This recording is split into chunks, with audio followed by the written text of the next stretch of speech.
one of the core ideas behind listen and learn is that we move from a place of control, whatever that looks like or feels like for us, into I think what I'm going to call is curiosity. Because when we get curious about our children's behavior, instead of trying to control it or force it or make them comply or be obedient, that's where the real power is. Because that curiosity allows us to understand them as a human being. And then that's what allows us to connect so that then they want to connect with us. Your backing off was perfect because then he's like, okay, actually, I have space. I have freedom here. I have choice. I'm not forced into this. I get to choose it. I'm going to choose it. And our kids will often surprise us by what they actually choose when given the space to do it, knowing that we're there to support them. But they can't feel controlled. Nobody wants to be Exactly. controlled. Yeah. Remember, it's a little quote from Horton Hears a Who. It says, "People are people." And if we as parents would remember that our little ones And bigger ones. and our bigger ones, they are people.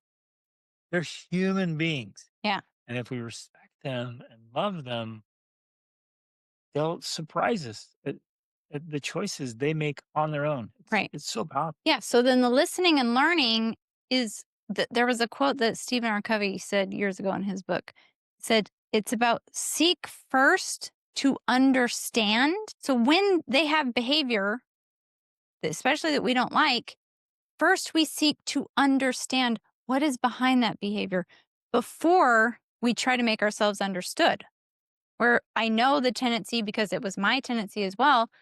As a parent, I'm like, no, I need you to understand that this is inappropriate. I need you to understand that we don't do this. And with that kind of approach, we're trying to make ourselves understood before we understand what's behind their behavior. Because when we understand that, we can empathize, we can validate, we can connect. And then guess what? They actually want to apologize to you. They actually want to do the right thing. They actually want to have better behavior because they feel loved, cherished, and supported. When we truly listen and they feel heard and understood, then they turn around and listen. But we get into this like battle of the wills there. And it just goes on and fighting, fighting. It's like, hey, we'll just stop. Just listen. What's being said? What's actually going on here? And it melts away the tension and the problem. Well, because So good. because as a society and as children who are now parents, us, right? We were children, we were parented. Often we weren't parented in the best ways. There were mistakes, of course. And society teaches us that in that battle of the wills, we are supposed to dominate because we're the parents. Because I said so, because I'm in charge, because I'm the adult. But Because that's the I'm the boss. right. That's the irony. When we are willing to be the ones that give in because we are the adult, because we are more mature, because we are supposed to be more patient, that's when they learn what it actually looks like. That's where they actually see those behaviors in practice. And then they're like, this is what it's look like. I can do that too. I don't know. The perfect thing that's actually coming to my mind right now is like in the Bible when Jesus washes disciples' feet, right? He was the one that was willing to humble himself the most because he was the greatest among them. In some ways, that's exactly what we have to do. We have to be the ones that are willing to be the most humble and the most patient and the most fill in the blank, right?